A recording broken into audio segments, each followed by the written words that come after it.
Hi, my name is Casey Moore. I did my project on Rett syndrome. Rett syndrome is a rare genetic neurological disorder, and it mostly affects females, but there are cases of males having this. For some statistics, it's about 1 in 1,000 females that are affected. I chose this topic because I do know a little girl named JC who has Rett syndrome, and I really just wanted to further my knowledge on the subject. This is not genetic, but it is caused from mutations on the X chromosome. The gene is called MECP2.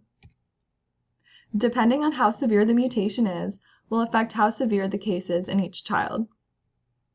Symptoms involve loss of speech, loss of purposeful hand actions, seizures, problems breathing and sleeping, slowed growth of hands, feet, and head. There's more, but these are just some of the main ones.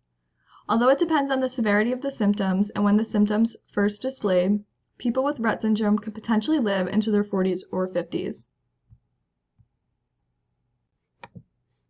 So I have a few of these pictures throughout the slide. I'm not going to read them, but you guys can just pause and read if you would like. So there are 4 stages. Stage 1, early onset stage.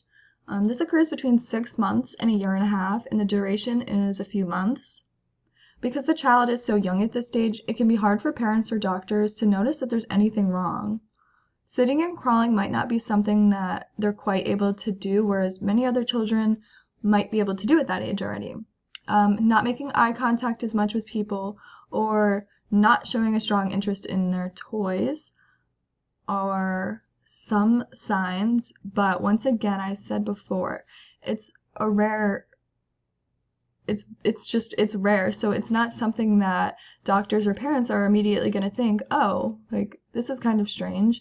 I bet my child has Rett syndrome. It's just not something that they would necessarily think of. Stage 2, rapid destructive stage. So this occurs between 1 year and 4 years of age, and the duration is weeks to months. At this time, any major skills such as speaking and being able to grasp things with their hands are either slowly or quickly going to be lost. Also during this stage, the child may experience breathing issues such as hyperventilation, and a slowed growth of the child's head is starting to become much more noticeable. So stage 3 is the plateau stage. This occurs between preschool and adulthood, so it does last a long time. This isn't the worst stage because it does come with some improvements. Unlike in the earlier stages, there may not have been much interest in what was going around them, but as now, they might be showing more interest in things. They might have reduced crying episodes and maybe even regain some communication skills and slight walking skills. Stage 4 is the late motor deterioration stage. So when walking is lost, this is when the stage is going to occur. So it can be at any point, I suppose. Basically, anything that was regained in stage 3 will start to regress, and after this stage occurs, they're not going to get any stronger, unfortunately. Basically, their visual sense is the strongest thing that they have for communication, for basically everything, unfortunately.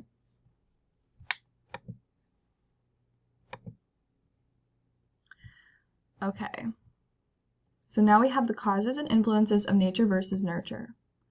Parents of a child with Rett will need to play an active role in the child's life. Depending on the severity, the child may need extra attention, will most likely need extra attention. Speech therapy, physical therapy, occupational therapy, nutritional support are all things that have been involved in playing and help with improvements. So a strong support system is needed. Parents, caretakers will need to help dress the child, feed and bathe the child, help them use the bathroom, and carry them up and down stairs, etc. One thing seen a lot is to find other parents in the same position to help gain a sense of help, a sense of not being so alone in the situation, and they may know things that have worked for their child and they can collaborate. Okay, effects on physical development. Rett syndrome has a major impact of gross and fine motor skills. Walking really depends on the person. If they do, it's very sort of what I would say unsteady walking. Crawling is difficult, and sitting is also difficult for the child as they can't really hold themselves up. Writing and grasping with the hands is unlikely after regression starts, and any purposeful hand movements are going to be lost if they're ever gained at all. Head growth stops early and is very obvious by the time they're in stage 2.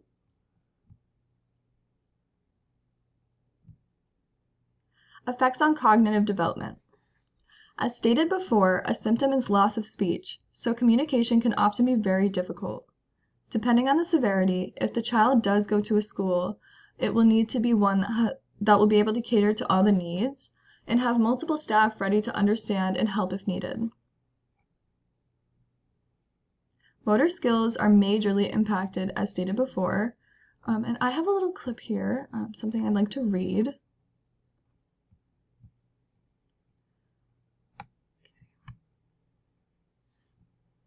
Okay, so Susan Lee from Alabama is the person, and the child is Alyssa Grace, age 5, entering kindergarten.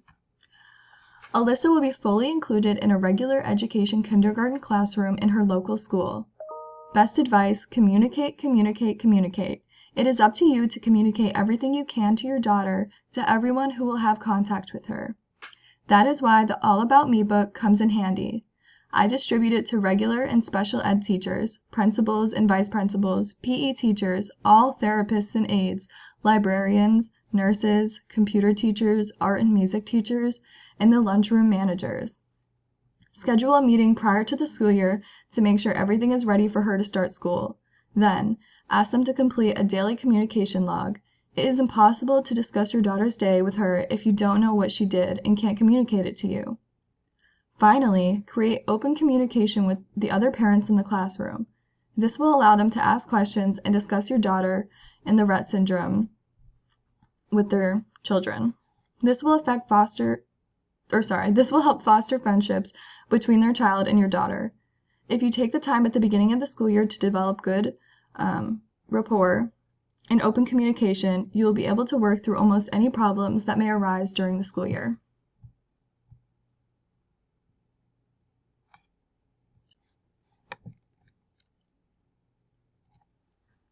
Treatments and educational programs that would benefit a child with this disability. So like I believe I had said before that there is no cure. There is money going to research for a cure. There are fundraisers, benefits, so many things that have gone to help, but they're still working on it. Different therapies, as stated earlier, like speech therapy, physical therapy, and many others can show slight improvements, but nothing that will actually fix the problem. Different medications can also be needed to help with breathing irregularities and other complications. And these are my sources. So I'm going to go back. There was this picture. This is just if anybody wanted to go back and actually take another look.